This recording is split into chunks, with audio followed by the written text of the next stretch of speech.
کامیابی جس پہ ہم بہت خوش ہوتے ہیں. مجھے اپنا جب بھی میں یہ آیت پڑھتا ہوں نا مجھے میٹرک کا رزلٹ یاد آتا ہے.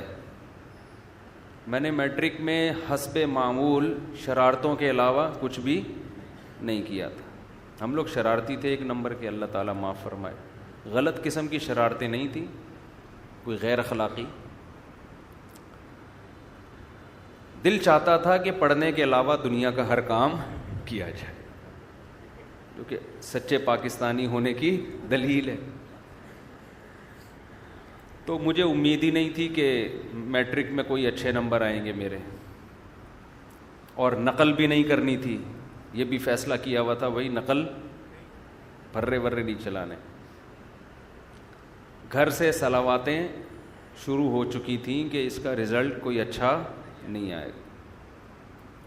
امتحان کے دنوں میں پھر ہم پر ایک ٹینشن مسلط ہوتی تھی کہ یار اب کچھ پڑھ لو, پورے سال تو کھیل کود میں گزارا ہے, شرارتوں میں مستیوں میں. اب ایک گھر والوں کا دباؤ بھی ہوتا تھا, تو بالکل امتحان جب سر پہ کھڑا ہوتا تھا پھر پڑھنے کی کوشش شروع کرتے تھے. یہ ہو کیا رہا ہے, کتابیں لے کے بیٹھے ہوتے تھے. تو مجھے یاد ہے اپنا دن کہ میٹرک کا جب رزلٹ اناؤنس ہوا تو میں نے کہا میرا تو پتہ نہ صاف ہو جائے کہیں. تو میرا بی گریڈ آیا اور بڑی اچھی پرسنٹیج تھی, اے گریڈ تو نہیں لیکن بی. میں بہت خوش تھا اس دن.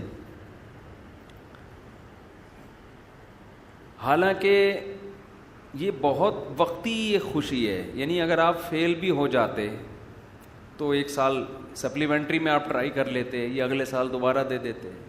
گھر والوں سے تھوڑی سی صلواتیں سننے کو ملتی نا, کھانا پینا بند تھوڑی ہونا تھا, وہ اسی طرح چلتا رہتا. اور اگر گھر والوں کی ٹینشن سے بچنا ہے تو دوبارہ فیل ہو جاؤ, پھر اگلے سال پھر فیل ہو جاؤ, تو گھر والے خود ہی بیزار آ کے کہتے ہیں کچھ اور کر لے بھائی. جب بھی آپ کو کوئی ٹینشن دے نا وہ کام بار بار کرو, اگلا خود پریشان ہو کے آپ کو پریشان کرنا چھوڑ دے گا. اصول یاد رکھو. دوسری شادی کر لی, مصیبت میں آ گئے, صلواتیں گالیاں تیسری بھی کر لو, مزید گالیاں پڑ رہی ہیں, مزید ڈپریشن میں جا رہے ہو, ٹینشن میں ایک اور کر لو, جیسی کی تیسی. لوگ خود ہی بیزار آ جائیں گے, یہ بندہ ٹھیک ہے ہی نہیں, اس کو اپنے حال پہ چھوڑ دو.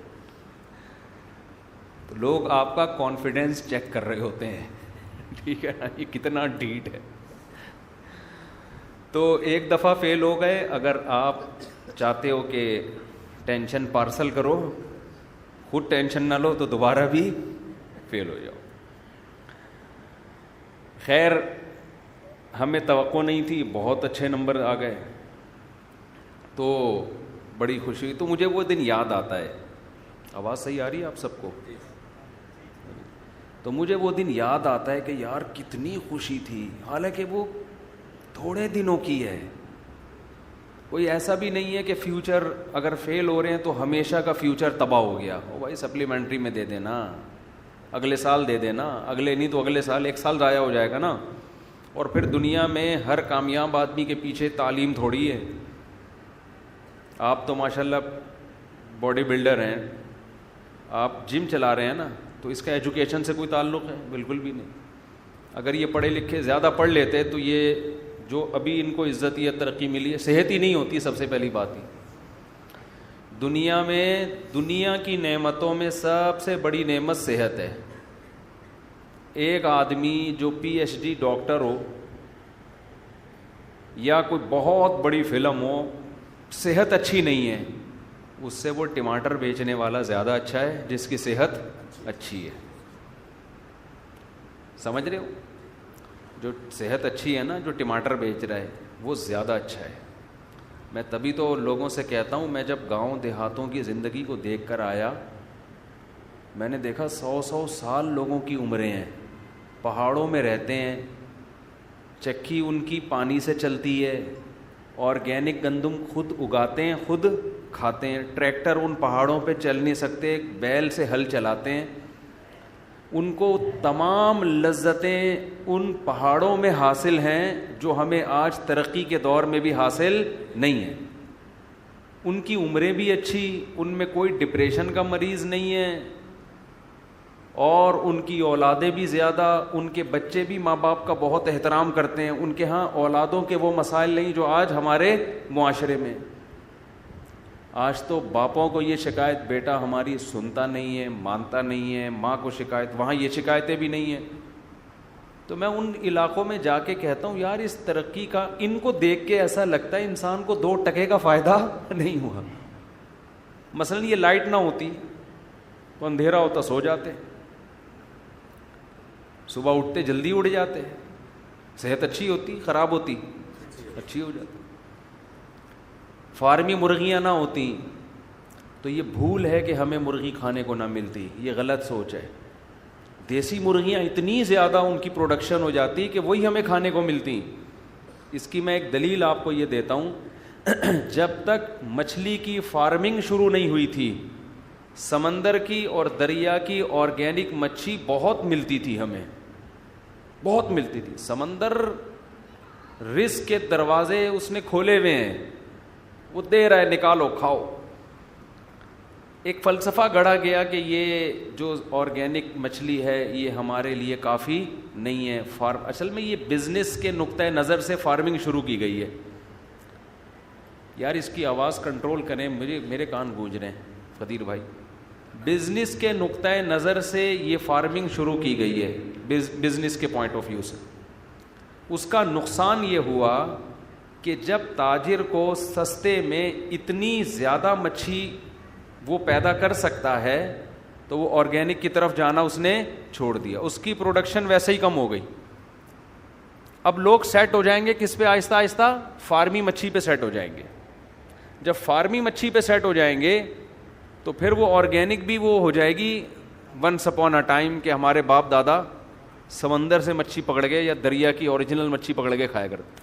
حتیٰ کہ اب آپ فشری جاؤ گے نا, وہاں بھی آپ کو فارمی مچھلی مل رہی ہے. سمندر کے کنارے بھی آپ کو سمندری نہیں مل رہی.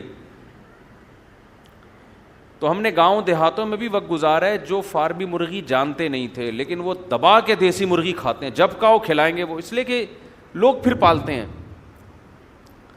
تو اگر یہ سائنسی ترقی نہ ہوتی, ہم دیسی مرغیوں پہ سیٹ ہوتے, ہم دیسی گندم پہ سیٹ ہوتے, یہ جو کھاد والی یوریا والی گندم ہے یہ نہ ہوتی, بہت کچھ ہوتا. خیر ابھی کیا رونا روئے بیٹھ کے آدمی. آپ لوگ کہیں گے کیا دینی باتیں ہم سننے آئے ہیں, مفتی صاحب نے کیا مرغی اور انڈوں کی باتیں شروع کر دیں. تو جی نام اعمال سیدھے آتے ہیں. میں بات کہاں سے, یہاں سے ادھر سے ہم نے ٹریک بدلا کیسے نا. نہیں وہ تو ہے.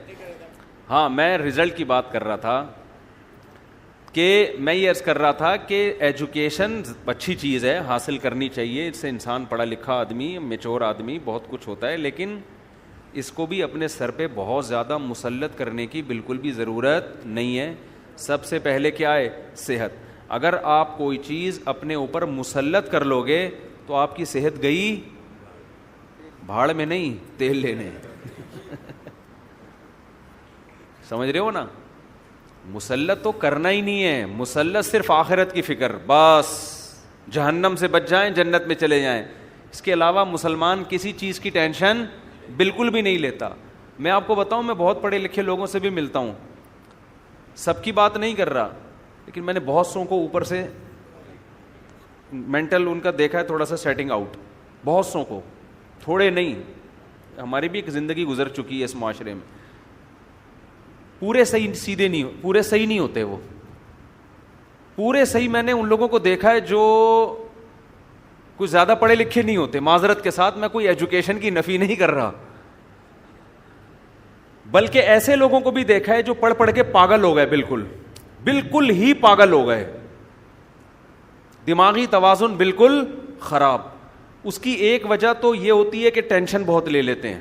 امتحان کے دنوں میں کتنی ٹینشن ہوتی ہے پتہ ہے نا آپ, ابھی پاگل ہو رہا. ہمیں تو یاد ہے اپنا زمانہ, اتنی دماغ میں ٹینشن ہوتی تھی کہ اف پیپر ہے, کل پیپر ہے, پرسوں پیپر ہے, کیا ہوگا کیا ہوگا.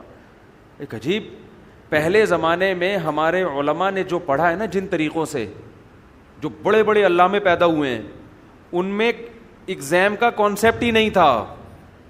آپ کو تاریخ میں جتنے بڑے بڑے علامے ملیں گے مسلمانوں میں, انگریزوں کا مجھے نہیں پتا, وہ ایگزام ہی نہیں دیتے تھے. وہ ہوتا یہ تھا, کسی کو ٹیچر بنایا, جو جس فن میں ماہر ہے اس کو اپنا ٹیچر بنا کے اس فن کو اس سے سیکھنا شروع کر دیا. بس کوئی ایگزام نہیں ہے, آپ کی اپنی چاہت پر ہے کہ آپ سیکھنا چاہتے ہو تو سیکھو. امتحان ہم کیوں لیں بھائی آپ سے, امتحان کیوں لیں؟ آپ کا اپنا نقصان ہے اگر نہیں پڑھ رہے. امتحان لے کے ہم نے کیا کرنا ہے؟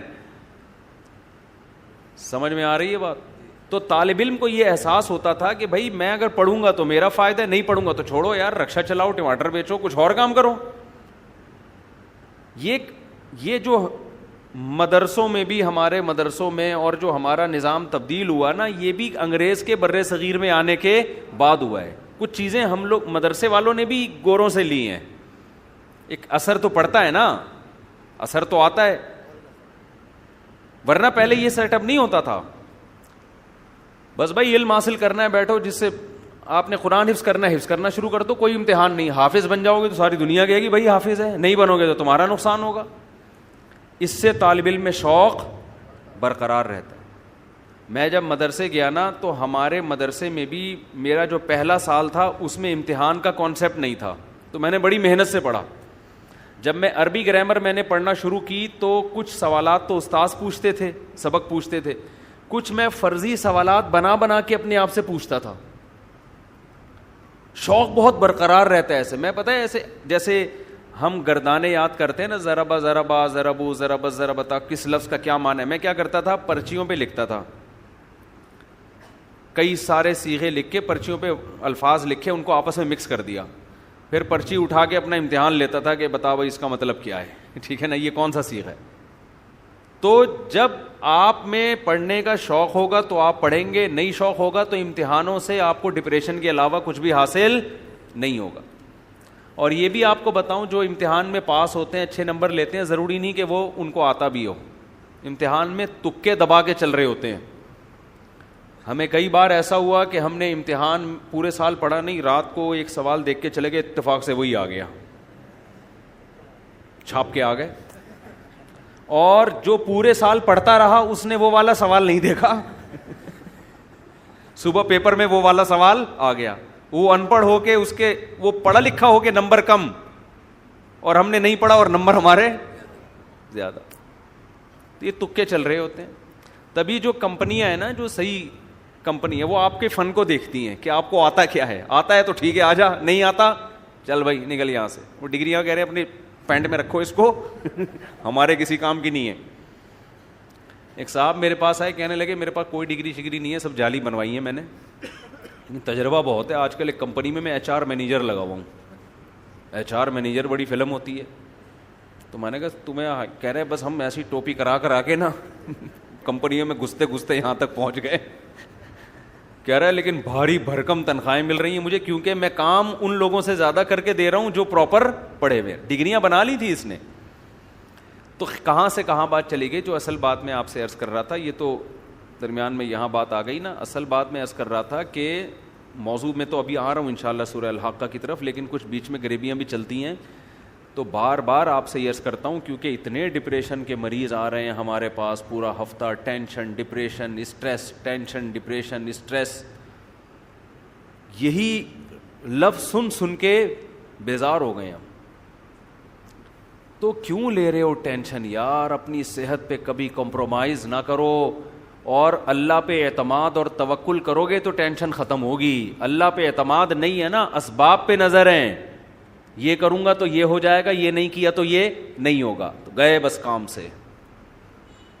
جب ڈکشنری سے اللہ نکل جاتا ہے نا, پھر آدمی کہتا ہے اگر میں یہ کروں گا تو یہ ہوگا, یہ نہیں کروں گا تو یہ نہیں ہوگا, اور یہ کیا جا نہیں رہا ہے مجھ سے. یعنی وہ کہتا ہے اگر میں پڑھوں گا تو عزت ملے گی, پیسہ ملے گا, نہیں پڑھوں گا تو نہ عزت ملے گی نہ پیسہ ملے گا, تو چلو پڑھ لو. اب پڑھنے کے لیے بیٹھا ہی نہیں جا رہا اس سے. پڑھائی کے لیے بیٹھا ہے تو کتاب نہیں پڑھی جا رہی, پڑھ رہے تو سمجھ میں نہیں آ رہی, کسی ٹیچر کو رکھوایا وہ بھی نہیں سمجھا پا رہا, 6 دفعہ سمجھا رہا ہے تو بھی سمجھ میں نہیں.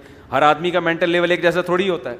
پھر آدمی کہتا ہے کیا عذاب میں پھنس گیا یار میں, پھر الٹے الٹے خیالات, ابے میرا وہ فلاں دوست تو پڑھ لیا, تو امریکہ چلا گیا, تو بیٹا گٹر کے ڈھکن صاف کرے گا بیٹھ کے, اپنا فیوچر تو دیکھ لے. میں نے اپنی زندگی میں اس طرح لوگوں کو اپنے سامنے پاگل ہوتے ہوئے دیکھا ہے. ہمارے محلے میں ایک نوجوان تھا, پڑھ نہیں سکا, وہ ڈپریشن سے پاگل ہو گیا, اتنا پاگل ہو گیا کہ جو بالکل پاگل نہیں ہوتے, بال کھول کے گھوم رہے ہوتے ہیں, یہ والا پاگل. کبھی ٹریفک پولیس والا بنا ہوتا تھا وہ, حقیقت ہے, جیسے پاگل والی حرکتیں ہوتی ہیں. ایک دن کیا ہوا, مین روڈ بلاک کر دیا اینٹوں سے, اور ٹریفک پولیس والا بنا ہوا ہے, گاڑیوں کو یوں کر کے روک رہا ہے, ایسے ایسے کر رہا ہے. چلو عجیب عجیب, یعنی بالکل ہی قابل ترس ہو گیا وہ. ہوا کیا, پڑھنے کی اس کی چاہت تھی لیکن پڑھ نہیں سکتا. تو یہ بہت سے لوگوں میں, کوئی ترقی کرنا چاہتے ہیں, ہو ہی نہیں پاتی ترقی. تو آپ کا کام کیا ہے, سب سے پہلے اپنی کھوپڑی کو ٹینشن سے آزاد. اس کے دو موٹے موٹے اصول ہیں, ویسے تو اس پر میرے مستقل آپ کو بیانات ملیں گے, آڈیو بیان ہے, یوٹیوب پہ آپ سرچ کریں, ڈپریشن کا علاج, ٹینشن کا علاج, یہ سرچ کریں. لیکن اس کے علاوہ دو چیزیں ہلکی پھلکی. ایک تو یہ سمجھ لو دنیا مسافر خانہ ہے.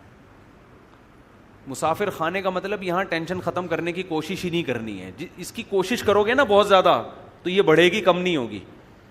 جیسے وسوسہ ایسی چیز ہے, جتنا دماغ سے نکالو گے اتنا ہی دماغ میں گھسے گا. اگر آپ واش روم میں بیٹھ گئے, پیشاب کرنے کے بعد آپ نے کہا قطرہ آنا جب بند ہوگا تو میں اٹھوں گا, قیامت آ جائے گی, آپ کا قطرہ آنا بند نہیں ہوگا. سمجھ رہے ہو نا؟ جو وہمی ہوتے ہیں نا ان کے ساتھ ایسا ہی ہوتا ہے, وہ بیٹھے رہتے ہیں بیٹھے رہتے ہیں بیٹھے رہتے ہیں, چکر آنا شروع ہو جاتے ہیں, قطرہ بند نہیں ہوگا ان کو. کیوں؟ آپ کے پیشاب کا آپ کے مائنڈ سے, دماغ سے تعلق ہے, کیونکہ آپ کی توجہ وہاں ہے. جب وہاں توجہ, یہ جو ہمارا قضائے حاجت کا جو سسٹم ہے نا, پیشاب اور قضاء, اس کا ہمارے دماغ سے بہت گہرا تعلق ہے. تبھی تو ایک دم جیسی خوف ہوتا ہے فوراً قبض کھل جاتا ہے آدمی کا. کسی کو بہت زبردست قبض ہو نا, ٹوٹ نہ رہا ہو, رات کے اندھیرے میں چڑیل بن کے ڈرائیں اس کو, فوراً واش روم بھاگے گا وہ. پرانے سے پرانے قبض کا بہترین علاج ہے یہ, حقیقت. تو جب آپ واش روم میں بیٹھے ہوئے اور توجہ ساری آپ کی پیشاب کی طرف ہے, سوال ہی پیدا نہیں ہوتا کہ وہ رک جائے. بیٹھے رہو بیٹھے رہو بیٹھے. اس کا علاج ہے کہ تھوڑی دیر بیٹھو, جب خیال ہونے لگے کہ یار اب بند ہو گیا ہوگا, استنجا کرو, پتلی گلی سے نکل لو, ٹھیک ہے نا. تو کدھر سے کدھر کھچڑی پک رہی ہے آج بیان میں, شروع سے ہی کھچڑی پکنا شروع ہو گئی ہے. تو میں اصل بات یہ کہہ رہا تھا کہ ٹینشن سے بچنا ہے نا, کیونکہ بہت زیادہ لوگ ہیں پریشانی میں. تو ہاں میں یہ عرض کر رہا تھا کہ خیالات کو جب آپ نکالو گے تو خیال دماغ سے نکلے گا نہیں, وہ اور آئے گا. جو وسوسے کے مریض ہوتے ہیں نا, کہتے ہیں غلط غلط خیالات آتے ہیں, تو ان کو ہم کبھی بھی نہیں کہتے کہ ان خیالات کو نکالو. وہ بھائی نکالو گے تو وہ اور آئیں گے. دماغ کو ہٹانے کا طریقہ یہ ہے کہ ہٹانے کی کوشش ہی نہ کرو, جو آ رہے آنے دو, اپنے آپ کو بزی کر لو. بس یہ نہیں کرو کہ یہ نہیں آئے یہ نہیں آئے یہ نہیں آئے. وہ میں بہت دفعہ ایک تعویذ والا قصہ سنا چکا ہوں, ایک اور دفعہ سنا دیتا ہوں, آج نئے لوگ زیادہ لگ رہے ہیں, اس سے یہ بات سمجھ میں آئے گی. ایک پیر صاحب نے کسی کو تعویذ دیا, لاکھوں روپے لے لیے, اور کہا کہ یہ تمہارا تعویذ اس وقت کام آئے گا جب تم یہ تعویذ کو لے کے جب گھر میں داخل ہو تو تمہارے دماغ میں کالے کتے کا تصور نہیں ہونا چاہیے. اب کس پاگل کے دماغ میں کالا کتا ہوتا ہے گھر میں داخل ہوتے ہوئے یار؟ کھوپڑی میں خام خام میں اس میں کالا کتا ڈال دی. اب اس نے کہا لاکھوں روپے کا تعویذ نہ برباد ہو جائے تو کالا کتا دماغ سے نکالو, ورنہ لاکھوں روپے کا تعویذ کیا ہو جائے گا, برباد. اب یہ تعویذ گھر میں لے کے گھر کو چلا ہے اور کہہ رہا ہے یار کالا کتا دماغ میں نا, یار یہ دماغ میں تو کالا کتا آ رہا ہے, اس کو نکالو, کالے کتے کو نکالو نکالو نکالو. نہیں نکلا, یہاں تک کہ گھر کے قریب پہنچ گیا, اب تو اور آ رہا ہے. ابے نکل دماغ سے, نہیں نکل رہا. کتوں کی پوری فوج گھس گئی اس کے دماغ میں نا, اور آ بھی کالے ہی رہے ہیں.